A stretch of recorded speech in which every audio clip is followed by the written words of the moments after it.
Baik, shalom saudara yang diberkati Tuhan, dimanapun saudara berada. Kembali kita ada dalam program kesaksian dan bagaimana pengalaman hidup anak-anak Tuhan, khususnya yang ada di dalam lembaga pemasyarakatan. Baik, hari ini kita ada bersama dengan seorang anak Tuhan. Kita akan langsung saja ngobrol dengan abang ini. Oke, shalom bang. Shalom. Kalau boleh tahu namanya siapa bang? Pak Rulian Sitanggang. Ini langsung aja bang ya, kita diskusi, kita ngobrol. Kalau boleh tahu kasusnya apa bang? Narkoba Pak. Vonis? Apanya Pak? Vonisnya berapa tahun? 7 tahun Pak. 7 tahun Pak. 7 tahun. Subsidiar? 4 bulan. 7 tahun 4 bulan. Oke. Nah, sekarang saya mau tanya bang, waktu abang di luar kena tangkap narkoba, kenapa? Bagaimana bisa abang tertangkap narkoba ini? Sewaktu saya bebas dari penjara tahun 2018. Oh, jadi abang udah pernah masuk penjara? Sudah sekali. Jadi saya masuk penjara 2013, bebas 2018. Saya jalani 5 tahun. Ya. Jadi sewaktu saya bebas, saya sudah berniat untuk setia kepada Tuhan gitulah. Waktu bebas pertama? Iya, setia kepada Tuhan. Ternyata saya tidak bekerja sampai ada beberapa bulan, ada hampir setahun lah begitulah. Jadi akhir-akhirnya pikiran saya berbalik, jadi saya jual narkoba lagi. Saya jual narkoba, jadi ini saya tertangkap lagi. Jadi tahun berapa ya tertangkap? Tahun 2020 saya tertangkap.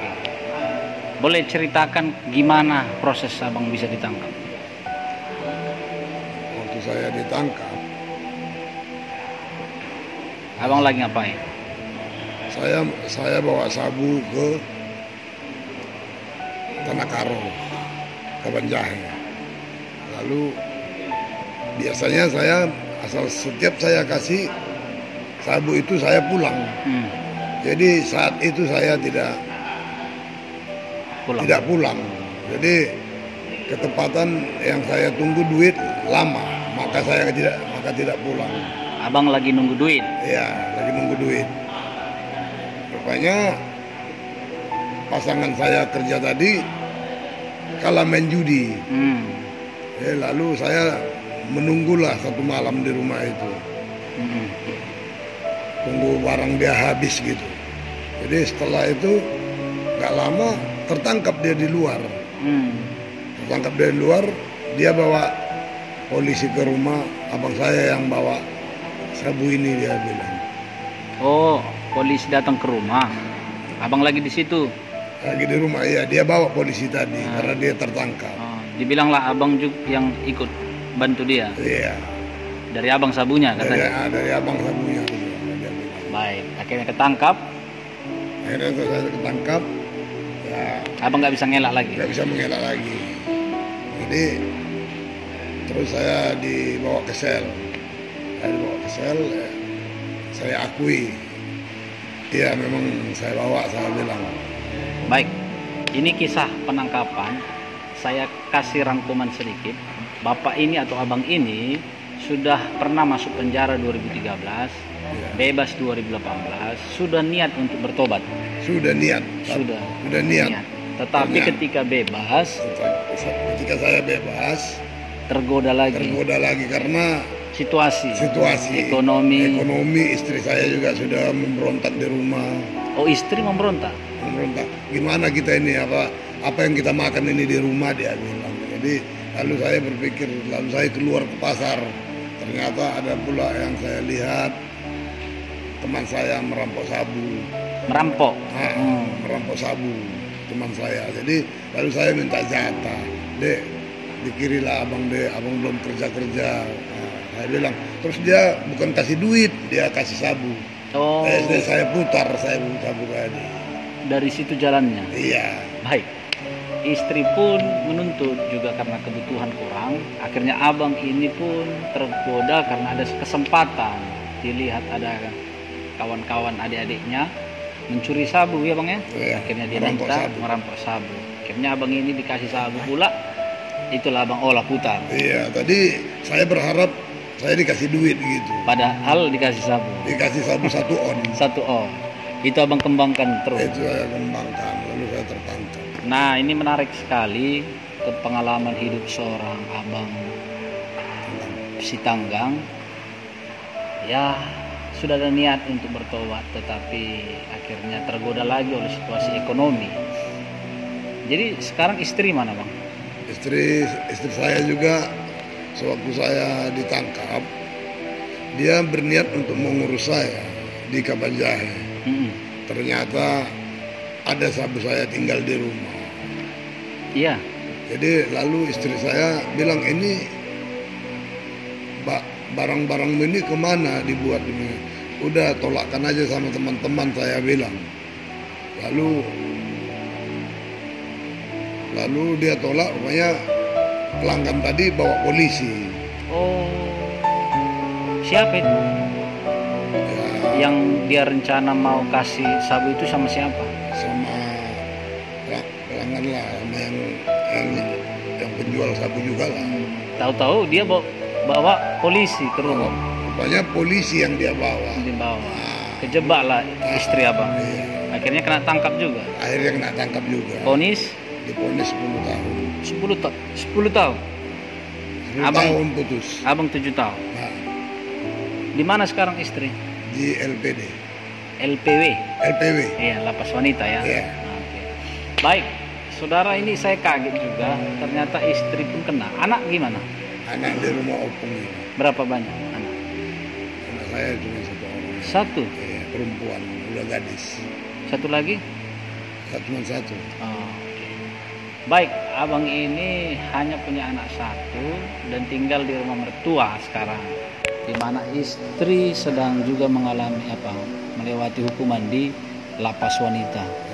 Bagaimana perasaan abang saat ini dengan kondisi sekarang ini? Kalau pertama saya mendengar istri saya masuk, saya memberontak lah. Artinya menjeritlah batin saya. Tapi setelah saya dekat sama Tuhan ini, rasanya ada penghiburan begitulah. Dia rasanya lupa akan semua yang kesedihan tadi. Nah, jadi selama saya dekat terus sama Tuhan, terus saya berdoa. Lalu hati saya Tenang. ada ketenangan gitu. Saya mau tanya ini, Bang. Jadi sebenarnya pertama kali abang tahu istri kena, abang sebenarnya nggak terima ya? Nggak terima. Tapi saya mau tanya, gimana sekarang abang? Gimana artinya kerohanian abang sekarang udah bagaimana? Rasa saya selama saya dekat sama Tuhan ini, hati saya rasanya nyaman gitu. Apakah abang mau serius dalam Tuhan?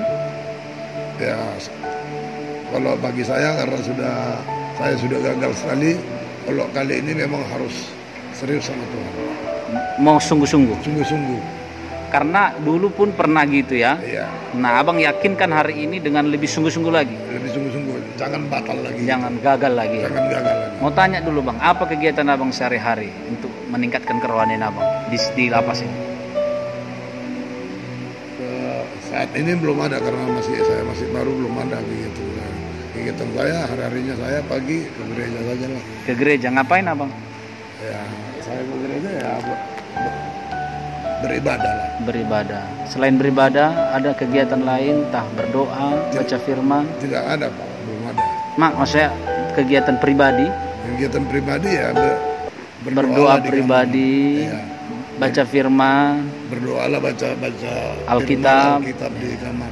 rajin ya, setiap hari abang ya? Iya, tiap malam. Saya juga lihat abang ini setiap hari ke gereja, beribadah dan baca firman. Iya, Pak. Nah, itu salah satu tanda-tanda bukti orang yang bertobat. Tetapi hati-hati abang jatuh lagi. Itu maksud saya. Ya, baik. Jadi sekarang sudah lebih komitmen ya. Siap Pak. Nah saya mau tanya ini Bang, kalau bebas nanti Abang mau bagaimana? Kalau saya bebas, niat saya, cita-cita saya ambil bagian dari satu gereja gitu. Oh, Abang mau ngapain? Mau melayani? Ambil mana yang saya suka nantilah. Makanya saya saya condongkan diri saya ke gereja. Mana yang saya pilih gitu. Amin. Pokoknya siap dipakai Tuhan. Siap. Oke. Puji Tuhan, ini hasil pertobatan. Bebas nanti rindu melayani Tuhan. Apa saja siap. Siap. Kalau main narkoba? Narkoba, saya pun udah jijik dengan narkoba itu. Jijik. Abang pakai narkoba? Enggak. Oke, puji Tuhan. Udah ada rasa jijik. Kalau menjual? Menjual saya belum berani jamin. Maksudnya gimana? Memakai saya tidak lagi. Oke, menjual? Menjual saya belum berani mengatakan jamin karena sebab saya ini kalau saya pikir-pikirin. Artinya abang belum yakin mau putus dengan narkoba, menjual? Kalau menjual saya belum berani bilangkan. Enggak. Putus. Kenapa? Sebab gini, karena dalam penjara ini saya tidak dapat menghasilkan apa-apa gitu. Jadi kalau ada kemungkinan seandainya ada menawarkan, kalau melihat dari kondisi keuangan saya, dari siapa saya mendapatkan duit, apa saja pun saya kerjakan begitu. Tapi kalau ketangkap lagi? Kalau ketangkap lagi, ya gimana? Kalau ketangkap lagi berarti udah. Oke, saya potong ini Bang. Kalau kita berhenti narkoba, berhenti semua. Seharusnya memang begitu Bang. Tapi memang abang belum berani bilang tidak gitu ya. Lagi bergumul atau bagaimana? Bukan. Saya tidak berani mengatakan itu karena melihat dari kondisi keuangan saya ini. Baik, saya bilang begini Bang. Narkoba ini bukan merusak kita saja. Orang lain pun dirusak. Ya betul. Kalau abang bilang jijik narkoba, abang juga harus jangan menjual supaya orang jangan make. Coba abang perbaiki pola pikirnya ya. Bertobat tadi sudah oke. Ingin setia dalam Tuhan sudah oke. Abang kalau nanti di luar mau stop menjual narkoba? Sebenarnya kalau seperti cara pola pikir tadi Pak, sebenarnya harus di stop semuanya. Baik. Oke, artinya memang nggak mau lagi di luar ya? Di luar nggak lagi. Oke. Baik, saudara, saya akan doakan abang ini supaya komitmen sungguh-sungguh, karena hati-hati dan tidak boleh menyentuh lagi narkoba, karena kerinduan untuk bertobat sudah ada ya Bang ya. Dan itu biar Tuhan sempurnakan. Pengalaman kerohanian di lapas ini semakin Tuhan kuatkan. Sebebasnya nanti pasti Tuhan buka jalan. Itu doa kita. Amin. Amin. Itu doa kita. Dari mana bisa Tuhan buka jalan? Dari segala cara. Tuhan bisa buka pintu-pintu untuk memberikan berkat kepada abang. Amin. Amin. Itu doa kita. Jangan khawatir. Ya kan? Pasti ada. Makanya abang bilang tadi ingin melayani. Mungkin di tempat pelayanan akan ada jalan keluar diberikan Tuhan. Amin. Ya. Setia dalam Tuhan. Percaya Tuhan yang akan menolong. Amin Bang. Amin. Terima kasih saudara dimanapun saudara berada. Hari ini abang Sitanggang sudah memberikan kesaksian. Biarlah kesaksian ini menjadi berkat juga bagi saudara di luar sana, dan juga bagi abang ini semakin kuat di dalam Tuhan. Mari kita berdoa Bang. Bapa di surga, terima kasih Tuhan, bersyukur hari ini boleh bersaksi abang ini, Bapak Sitanggang, tentang pengalaman hidupnya. Biarlah komitmennya untuk sungguh-sungguh bertobat, Tuhan yang menolong dia sehingga hidupnya sungguh-sungguh berkenan di hadapan Tuhan. Dan secara khusus untuk hal narkoba Tuhan, biarlah dia memutuskan itu Bapak, karena memang dia sendiri sudah jijik dengan narkoba ini. Dan biarlah jangan ada lagi godaan, dan jangan lagi dia tergoda, dan jangan lagi dia bermain narkoba Bapak. Berkati hidupnya Tuhan sehingga dia bisa sungguh-sungguh serius konsentrasi memutuskan narkoba dalam hidupnya, dan dia bisa memulai yang baru bersama dengan Kristus. Berkati anak Tuhan ini, Bapak ini, keluarganya, istrinya, dimanapun berada, Tuhan berikan kekuatan. Terima kasih Tuhan Yesus.